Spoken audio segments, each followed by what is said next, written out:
ಪೊನ್ನಂಪೇಟೆ ತಾಲೂಕಿನ ಬಿರುನಾಣಿಯಲ್ಲಿ ಫೆಬ್ರವರಿ 23ರಂದು ನಡೆಯಲಿರುವ ಹಿಂದೂ ಸಂಗಮ ಕಾರ್ಯಕ್ರಮದ ಅಂಗವಾಗಿ ಅಳವಡಿಸಲಾಗಿದ್ದ ಬಂಟಿಂಗ್ಸ್ ಅನ್ನ ಕಿಡಿಗೇಡಿಗಳು ಕಳೆದ ರಾತ್ರಿ ತೆರವುಗೊಳಿಸಿದ್ದಾರೆ.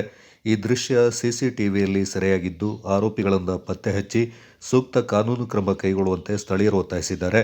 ಫೆಬ್ರವರಿ 23ರಂದು ಸೋಮವಾರ ಬಿರುನಾಣಿಯಲ್ಲಿ ಹಿಂದೂ ಸಂಗಮ ಕಾರ್ಯಕ್ರಮ ಆಯೋಜನೆ ಮಾಡಲಾಗಿದ್ದು, ಇದರ ಪೂರ್ವ ತಯಾರಿಯಾಗಿ ಫೆಬ್ರವರಿ 20ರಂದು ಬಿರುನಾಣಿ ಟೌನ್ನಿಂದ ಮರೆನಾಡು ಕೊಡವ ಸಮಾಜದವರೆಗೆ ಕೇಸರಿ ಬಂಟಿಂಗ್ಸ್ಗಳನ್ನು ಕಟ್ಟಲಾಗಿತ್ತು. ಆದರೆ ರಾತ್ರೋರಾತ್ರಿ ಯಾರೋ ಕಿಡಿಗೇಡಿಗಳು ಎಲ್ಲ ಬಂಟಿಂಗ್ಸ್ಗಳನ್ನು ಬಿಚ್ಚಿಕೊಂಡು ಹೋಗಿದ್ದಾರೆ. ಸಿಸಿಟಿವಿ ಪರೀಕ್ಷೆ ಮಾಡಿದಾಗ ಕಿಡಿಗೇಡಿಗಳು ಕಾರಿನಲ್ಲಿ ಬಂದು ಬಂಟಿಂಗ್ ತೆರವುಗೊಳಿಸಿ ಕೊಂಡೊಯ್ಯುತ್ತಿರುವ ದೃಶ್ಯ ಸೆರೆಯಾಗಿದೆ. ಈ ಬಗ್ಗೆ ಬಿರುನಾಣಿ ಹಿಂದೂ ಕಾರ್ಯಕರ್ತರು ತೀವ್ರ ಅಸಮಾಧಾನ ವ್ಯಕ್ತಪಡಿಸಿದ್ದು, ಸೂಕ್ತ ಕ್ರಮಕ್ಕೆ ಒತ್ತಾಯಿಸಿ ಶ್ರೀಮಂಗಲ ಪೊಲೀಸ್ ಠಾಣೆಗೆ ದೂರನ್ನು ಸಲ್ಲಿಸಿದ್ದಾರೆ. ಪೊಲೀಸರು ಮುಂದಿನ ಕ್ರಮ ಕೈಗೊಂಡಿದ್ದಾರೆ.